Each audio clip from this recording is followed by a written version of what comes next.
Negara kita telah dijajah Belanda selama 3,5 abad.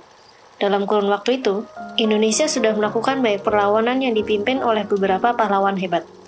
Salah satunya adalah Perang Paderi.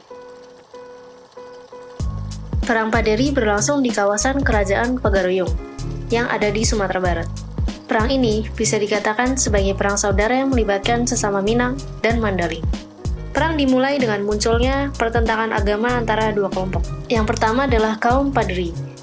Kaum Paderi itu sekelompok ulama yang menentang kebiasaan masyarakat kaum adat di kawasan kerajaan. Kebiasaannya itu penyambungan ayam, perjudian, penggunaan narkoba, dan longgarnya pelaksanaan kewajiban agama Islam. Kaum adat yang tidak mau mengikuti ajaran Islam tersebut membuat kaum Paderi marah sehingga terjadi peperangan pada tahun 1803.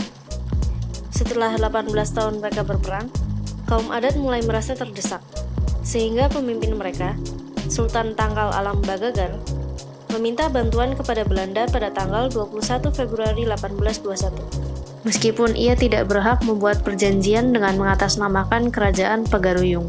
Perlawanan kaum Paderi pun cukup tangguh, sehingga Belanda mengajak pemimpin kaum Paderi, yaitu Tuanku Imam Bonjol, untuk berdamai dan menghasilkan maklumat Perjanjian Masang pada tanggal 15 November 1825.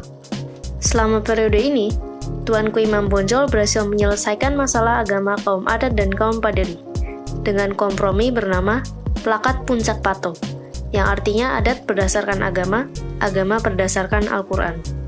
Tidak lama, Belanda akhirnya melanggar perjanjian tersebut, karena mereka ingin menguasai dan memonopoli kebun kopi. Tapi sekarang, Belanda harus melawan seluruh rakyat Minangkabau. Setelah berperang selama beberapa tahun, masyarakat Minangkabau, atau disebut kaum Paderi, terpukul mundur dari kawasan Luhak dan bertahan di Benteng Bojol.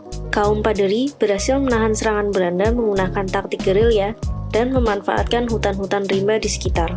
Peperangan mulai mendekati akhir ketika Benteng Bojol berhasil ditaklukkan oleh Belanda pada tanggal 16 Agustus 1837.